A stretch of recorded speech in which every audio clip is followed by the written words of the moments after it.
喺而家傷殘津貼嘅申請係根據病人嘅身體殘障程度而去定個領取資格嘅，並唔係需要通過經濟嘅審查嘅。佢哋當中有啲可能嘅財政狀況比較充裕，根本唔需要去申請醫療費用減免嘅。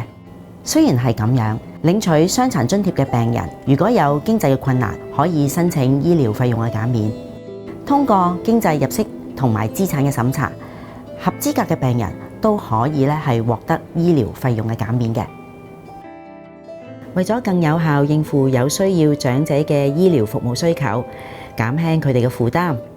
而家醫療費用減免嘅資格已經擴展至75歲或以上領取緊長者生活津貼嘅受惠人。至於65歲以上、75歲以下嘅老人家，同樣係受到保障。由於佢哋已經退咗休，冇任何嘅收入，所以佢哋申請醫療費用減免嘅時候，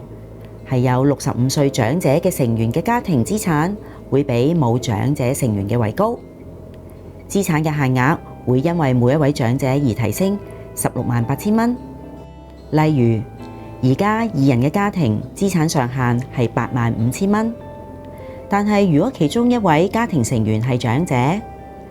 佢嘅資產上限就可以提升到253000蚊，即係話85000蚊。再加168000蚊，希望能夠減低佢哋因為要應付醫藥費而產生嘅壓力。